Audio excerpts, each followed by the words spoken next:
Sédomongbè. Ma oko plagbeji do Fongbe me. Mi kwabo. Era cheru mi lo gbe gbigbo. Wete ohun sa ni ko chere egbe o mi na kendo we ma Philippiens nu le to. Bienvenue.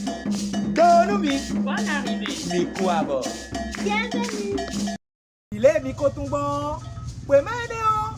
Me se do Paul we ni won to. To e ipo pe do do ame do gre ki gbe o me o. Hoi edo bodo de yin we ma mo ko to ewe yin. Nu Philippiens nu le. Eje wedende wenwe. Me se do Paul do. To me yi to we gan. Me o bolo to me yi bolo. Ma o ko do e bolo yi we bolo wa e o. To me yi to we gan si we nu o. Ewe. Edo nu mi mo de. Bo nu mi mo me o. Nyane gosi Macedoine to me. Lobo wa do bosani we bodo le. Mesedo e. Kekle bo wa bo akole mi kan. Wa bo akole mi kan. Bo e podo awon futon le po. Ye gbo wo se bodo le mo hudo emi lodo Macedoine to me we. Oh, mo fle di body do ko no le. Philippiens to me o Macedoine to me we. Ede. Bo e ko wa so mo nko to. Boko yi. Bode. Eyi gudo e wa ije. Gapa me. Do roma to me. Do eko yi to me ton atongo wa ine me lo wa yi roma to me yo. E wa jije to e do le. Oh. Beto do ede so do ma o site me wele yo. Ye site. Lobo wuli mera holo so do gan pare. Be se do se mata kwa to nu kwa ton go we do ko nu mi do ko mo ko ton dita. Un de do ton. Oja le de. E ti edo ko egbe bo lele de no. E so do wo lo me. Awon na so we ti ami no to lo won lan. Eni o do mi tro lo mi. Apa ko de fo. We tanu o we me le kan won la. Sédomongbè. Minu mano pobo wa so ye. Mi pla mi do. Mo koton lo eji Jesu e blo pe kande ko so ipe kande ko nkuro po mo te o ma ni wala si wala ma to be badio kota te kai kota taji we ma to bi mo a e fezi lesi we ma me o me so do polo de nu jiu gigono e agunyin o e de kle lobo levo donu Isenole bodo le mawu bon Jésus Christ ji lobo de si flu gogo me lobo so e wa we ziza dagbe onu e ka wa we ziza onu olo nu bi bo a o e chiri do le Philippiens lesson mo e gonu pere nu e fezi lesson mo dohun do e wa do titi me we do le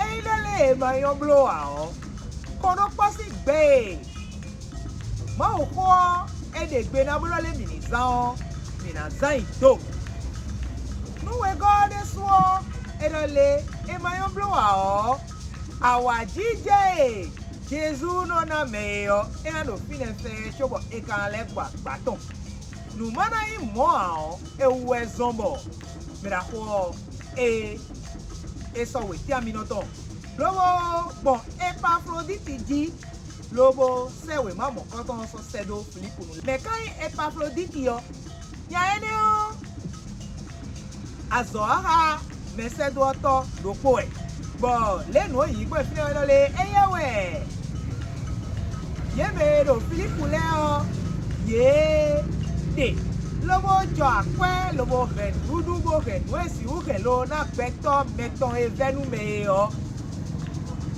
lobo be boy se joni no ton e mo o e do na do ko de si ene o e don mi so yi nu nya wuli we ma o ton le di On l'a nous Sédomi 98 88 98 30. Nyawulile Yesu pokpede. Nukoto wendole. Oh, eka sonu nwe. Bodo wiyo. Ni matlole. Sonu maya kiyo akwenu wesi.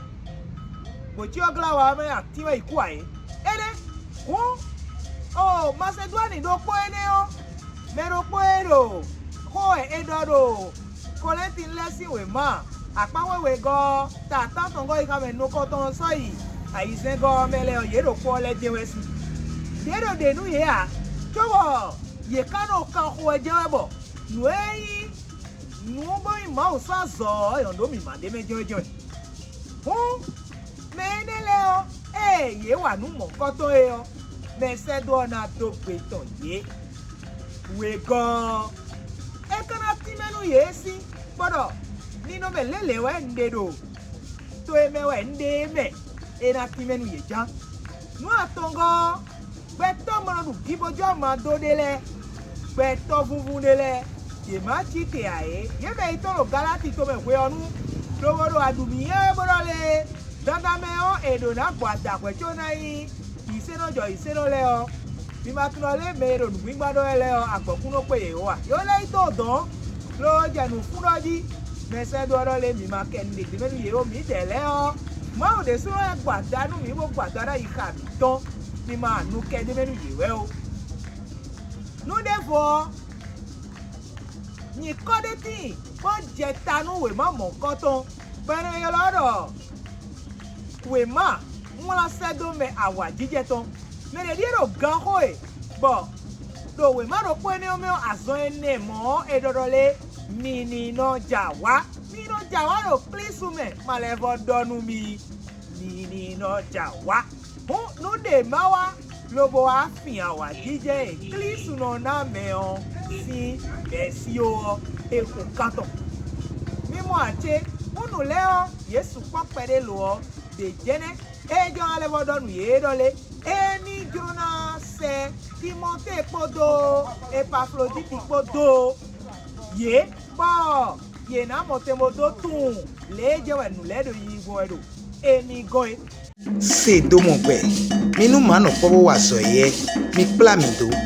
eni o wa yo sitewe mi kana jeti newe kristu ka indi de khle gbondo we ma mo koto me o ene dion ka so we to dido utia Kristu indi de khle me yi ma o degbe lobo le igbe to degbe onu mi so we ma si tawe go be si ka me atongo so itantongo kaka so iworupo go me don mi na modale Kristu o ma o yi degbe lo eze ni no me gbe tonton lobo abo ajiya kaka lobo akuku akruzu jito bo ene o ezobo ma o so si poda foni lobo so da ga lobo ne yin ko da ga hu yin ko le bi kuye bo no lo nya ene ko ro fi de jewe yin o ene o ko li le bi na ido bo de le bi na dodo le Jesu eyin mewle gato